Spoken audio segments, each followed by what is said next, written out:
Pada suatu masa di abad ke-11, sebuah invasi besar-besaran terjadi di wilayah Asia Tenggara, mengubah nasib dua kerajaan yang besar dan kuat. Kerajaan Chola, yang berpusat di India Selatan, dan Kerajaan Sriwijaya, yang meliputi wilayah-wilayah Nusantara yang kaya akan rempah-rempah dan kekayaan alam lainnya, terlibat dalam konflik yang akan membentuk sejarah kedua kerajaan tersebut. Ketegangan antara Chola dan Sriwijaya telah tumbuh seiring waktu, karena persaingan ekonomi dan kepentingan politik. Sriwijaya, sebagai pusat perdagangan penting di kawasan ini, memiliki kendali besar atas jalur perdagangan rempah-rempah yang sangat dicari. Chola, di sisi lain, ingin memperluas pengaruhnya dan menguasai perdagangan tersebut. Pada suatu hari, Raja Chola yang ambisius, yaitu Rajendra Chola, memutuskan untuk mengirim pasukan invasinya ke wilayah Sriwijaya. Pasukan tersebut dipimpin oleh Jenderal Aditya, seorang panglima perang ulung yang telah meraih banyak kemenangan di medan perang. Armada Chola yang besar dan kuat melintasi Samudra Hindia menuju Nusantara, menyisir pesisir-pesisir pantai yang menjadi wilayah pengaruh Sriwijaya. Ketika pasukan Chola mendarat di wilayah Sriwijaya, pertempuran sengit pun tak terhindarkan.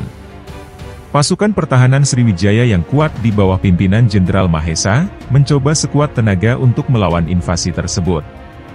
Pertempuran laut dan darat berlangsung selama berbulan-bulan, menyebabkan kerugian besar di kedua belah pihak. Namun, kekuatan Chola yang superior dan strategi perang yang canggih, akhirnya memberikan keunggulan bagi mereka. Pasukan Sriwijaya terdesak dan terpaksa mundur ke ibu kota, Palembang. Rajendra Chola, melihat bahwa kemenangan sudah di depan mata, mengirim utusan kepada Raja Sriwijaya, meminta penyerahan diri dan menawarkan kondisi perdamaian yang relatif adil. Meskipun Raja Sriwijaya merasa terpukul dan kesal, dia akhirnya setuju untuk menyerah, demi menghindari lebih banyak pertumpahan darah dan kerusakan lebih lanjut di kerajaannya. Perjanjian damai pun ditandatangani, mengakui Chola sebagai penguasa wilayah-wilayah yang dulu menjadi bagian dari Sriwijaya. Pasca invasi, Chola mendirikan pemerintahan mereka di bekas wilayah Sriwijaya, memperkuat kontrol mereka atas perdagangan rempah-rempah dan mengukuhkan keberadaan mereka di kawasan tersebut.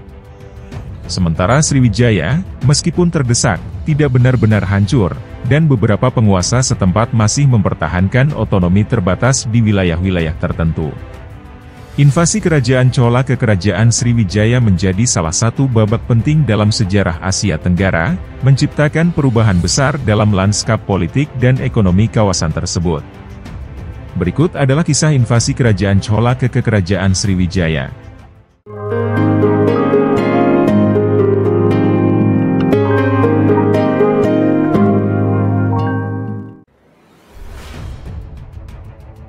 Pada tahun 1025 Masehi, Rajendra Chola pertama, Raja Chola dari Tamil, India Selatan, melancarkan serangan Angkatan Laut Sriwijaya di Asia Tenggara Maritim, dan menaklukkan Kadaram, atau Kedah, ibu kota Sriwijaya, dan mendudukinya untuk beberapa waktu. Ekspedisi Rajendra ke luar negeri menginvasi Sriwijaya adalah peristiwa unik dalam sejarah India, dan hubungannya yang damai dengan negara-negara Asia Tenggara. Beberapa tempat sekarang Malaysia dan Indonesia diserang oleh Rajendra Chola pertama dari dinasti Chola. Invasi Chola memperluas pengaruh asosiasi pedagang Tamil seperti Manigramam, Ayavole, dan Ainurufar ke Asia Tenggara. Invasi Chola menyebabkan jatuhnya dinasti Sailendra, yang sudah berkuasa semenjak tahun 702 Masehi di Sriwijaya. Invasi Chola juga bertepatan dengan perjalanan pulang Pandita Buddhis Atisa dari Sumatera ke India dan Tibet, pada tahun 1025 Masehi. Ekspedisi Rajendra Chola pertama disebutkan sebagai Raja Chulan dalam kronik Melayu abad pertengahan sejarah Melayu, dan para pangeran Melayu memiliki nama yang diakhiri dengan Cholan atau Chulan, seperti Raja Chulan dari Perak. Serangan Chola terhadap Sriwijaya adalah serangan kilat yang membuat Sriwijaya tidak siap. Untuk berlayar dari India ke Kepulauan Indonesia, kapal-kapal dari India berlayar ke arah timur melintasi Teluk Bengal, dan mengunjungi pelabuhan Lamuri di Aceh atau Kedah di Semenanjung Melayu, sebelum memasuki Selat Malaka. Tetapi armada Chola berlayar langsung ke pantai barat Sumatera. Pelabuhan Barus di pantai barat Sumatera Utara pada waktu itu dikontrol Serikat Dagang Tamil, dan berfungsi sebagai pelabuhan untuk mengisi kembali setelah melintasi Samudra Hindia. Armada Chola kemudian terus berlayar di sepanjang pantai barat Sumatera di selatan, dan berlayar ke Selat Sunda. Angkatan Laut Sriwijaya menjaga Kedah dan daerah sekitarnya di mulut barat Laut Selat Malaka, sama sekali tidak menyadari bahwa invasi Chola berasal dari Selat Sunda di selatan. Kota Sriwijaya pertama yang diserbu adalah Palembang, ibu kota lama kerajaan Sriwijaya. Serangan tak terduga itu menyebabkan Chola dengan mudah menghancurkan kota dan menjarah istana dan biara-biara Kadatuan. Setelah menjarah istana kerajaan di Palembang, Chola meluncurkan serangan berturut-turut di pelabuhan Sriwijaya lainnya, termasuk Jambi, Melayu, Temasik, Singapura, Panai, Bengkalis, dan terakhir Kadaram, Kedah. Invasi Chola tidak meninggalkan kontrol administrasi atas kota-kota yang dikalahkan, saat pasukan bergerak cepat dan menjarah kota-kota Sriwijaya. Armada Chola tampaknya telah mengambil keuntungan dari musim hujan Asia Tenggara, untuk berpindah dari satu pelabuhan ke pelabuhan lain dengan cepat. Taktik serangan tak terduga yang bergerak cepat mungkin adalah rahasia kesuksesan Chola, karena itu tidak memungkinkan Mandala Sriwijaya untuk mempersiapkan pertahanan, mengatur kembali diri mereka sendiri, memberikan bantuan atau untuk membalas. Perang berakhir dengan kemenangan bagi Chola dan kerugian besar bagi Sriwijaya, yang mengakhiri monopoli maritim Sriwijaya di kawasan Nusantara. Prasasti Tanjavur menyatakan, bahwa Rajendra menangkap Raja Sangramawijaya Tunggang dari Sriwijaya, yang berkedudukan di Kadaram dan mengambil banyak harta termasuk Vidyadhara Torana, gerbang perang berhias permata Sriwijaya yang dihiasi dengan sangat megah. Dengan Maharaja Sangramawijaya Tunggang dipenjara dan sebagian besar kota-kotanya dihancurkan, Mandala Sriwijaya yang tanpa pemimpin memasuki masa kekacauan dan kebingungan. Invasi menandai berakhirnya dinasti Sailendra. Menurut Sulalatus Salatin, yang ditulis sekitar akhir abad ke-15, Rajendra Chola pertama setelah penyerbuan Angkatan Laut yang sukses pada tahun 1025 Masehi, menikahi Onangkio, putri Wijayotungga Varman. Invasi ini memaksa Sriwijaya untuk berdamai dengan kerajaan Jawa Kahuripan. Kesepakatan damai ditengahi oleh putri Wijayotungga Varman. Seorang putri Sriwijaya yang sedang diasingkan di Palembang berhasil melarikan diri, dan datang ke Istana Raja Airlangga di Wetan Mas Kahuripan, Jawa Timur. Dia juga menjadi permaisuri Raja Airlangga bernama Dharma Prasado Tututu. Pada tahun 1035 Masehi, Airlangga membangun sebuah biara Buddha bernama Sriwijayasrama, yang didedikasikan untuk permaisurinya.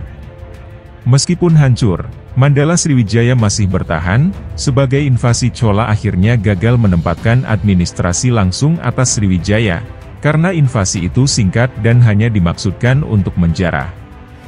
Namun demikian, invasi ini sangat melemahkan hegemoni maritim tunggal Sriwijaya di Nusantara, dan memungkinkan terbentuknya kekuatan regional lainnya di Jawa. Kahuripan dan penggantinya Kediri, semula bercorak agraris, menjadi bercorak perdagangan pantai dan jarak jauh.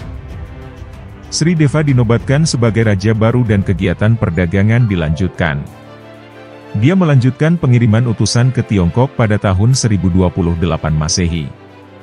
Meskipun invasi itu tidak diikuti oleh pendudukan langsung oleh Chola dan wilayah itu tidak berubah secara geografis, ada konsekuensi besar dalam perdagangan. Pedagang Tamil melanggar batas wilayah Sriwijaya yang secara tradisional dikendalikan oleh pedagang Melayu, dan pengaruh Serikat Tamil meningkat di Semenanjung Melayu dan pantai utara Sumatera.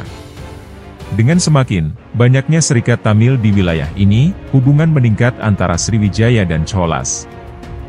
Para bangsawan Chola diterima di lingkungan kerajaan Sriwijaya dan pada tahun 1067 Masehi, seorang pangeran Chola bernama Divakara atau Devakala dikirim sebagai duta besar Srivijayan ke pengadilan Kekaisaran Cina. Pangeran yang adalah keponakan Rajendra Chola kemudian dinobatkan pada tahun 1070 Masehi, sebagai Kulotunga Chola pertama. Kemudian selama pemberontakan Kedah, Sriwijaya meminta bantuan Chola. Pada tahun 1068 Masehi, Virarajendra Chola meluncurkan serangan angkatan laut untuk membantu Sriwijaya merebut kembali Kedah. Virarajendra mengembalikan Kedah atas permintaan Maharaja Sriwijaya, yang saat itu kembali berkedudukan di Palembang. Kedah menerima kedaulatan Sriwijaya. Pada masa itu Sriwijaya dianggap telah menjadi bagian dari dinasti Chola. Kronik Tiongkok menyebutkan, bahwa pada tahun 1079 Masehi, Kulotunga Chola pertama, atau Tihuaca Alo, Raja dinasti Chola, disebut juga sebagai Raja Sanefotesi, yang kemudian mengirimkan utusan untuk membantu perbaikan candi dekat Kanton. Selanjutnya dalam berita Tiongkok yang berjudul Sung Huiyao disebutkan, bahwa kerajaan Sanefotesi pada tahun 1082 Masehi masih mengirimkan utusan pada masa Tiongkok, di bawah pemerintahan Kaisar Yuan Fong. Duta besar tersebut menyampaikan surat dari Raja Qianpi bawahan Sanefotesi, yang merupakan surat dari putri raja yang diserahi urusan negara Sanefotesi, serta menyerahkan pula 227 tahil perhiasan, rumbia, dan 13 potong pakaian. Kemudian juga mengirimkan utusan berikutnya pada tahun 1088 Masehi. Pengaruh invasi Rajendra Chola pertama, terhadap hegemoni Sriwijaya atas raja-raja bawahannya melemah. Beberapa daerah taklukan melepaskan diri, sampai muncul Dharmasraya dan Pagaruyung sebagai kekuatan baru, yang kemudian menguasai kembali wilayah jajahan Sriwijaya mulai dari kawasan Semenanjung Malaya, Sumatera, sampai Jawa bagian barat. Pada tahun 1079 Masehi dan 1088 Masehi, catatan Tiongkok menunjukkan bahwa Sriwijaya mengirimkan duta besar pada Tiongkok. Khususnya pada tahun 1079 Masehi, masing-masing duta besar tersebut mengunjungi Tiongkok. Hal ini menunjukkan bahwa ibu kota Sriwijaya selalu bergeser dari satu kota maupun kota lainnya selama periode tersebut. Ekspedisi Chola mengubah jalur perdagangan dan melemahkan Palembang, yang memungkinkan Jambi, atau Dharmasraya, untuk mengambil kepemimpinan Sriwijaya pada abad ke-11. Berdasarkan sumber Tiongkok pada buku Chu Fengchi yang ditulis pada tahun 1178 Masehi, Chow Jukawa menerangkan, bahwa di Kepulauan Asia Tenggara terdapat dua kerajaan yang sangat kuat dan kaya, yakni Sanefotesi dan Chopo, atau Jawa. Rakyat Sanefotesi memeluk Buddha, dan memiliki 15 daerah bawahan yang meliputi Silan, Champa, Vietnam Selatan, Tan Em Aling, Tambralingga, Ligor, Selatan Thailand, Kialohai, Grahi, Chaya sekarang, Selatan Thailand, Lingya Sikia, Langka, maksudnya Sri Lanka sekarang, Kelantan, Pongfong, Pahang, Tongyanong, Terengganu, Evoloan, Muar.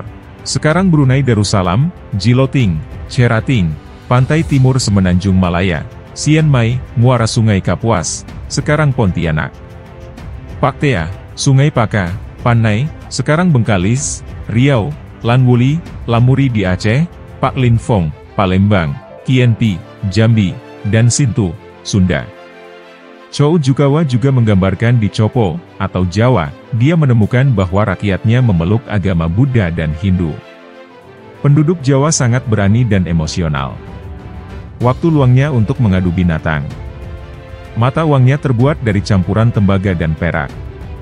Buku Chu Fengchi menyebut, Jawa adalah maharaja yang punya 14 daerah bawahan, yaitu Paihuayuan, Pacitan, M. Atung, Medang, Teapen, Tumapel, Malang, Haining, Dieng, Jungyalu, Hujung Galuh, sekarang Surabaya, Tungki, Jenggi, sekarang Leihitu, Ambon, Kepulauan Maluku, Teakang, mungkin Sumbawa, Huang M. Acu, mungkin Makassar, Sulawesi, M. Ali, Bali, Kulun, Gurun, mungkin Gorong atau Sorong di Papua Barat, Tanjung Mulo, Tanjung Pura, sekarang Banjar di Borneo, Tiwu, Timor, Pingya, Banggai di Sulawesi, dan Wenuku, Loloda, Halmahera Barat, Maluku Utara.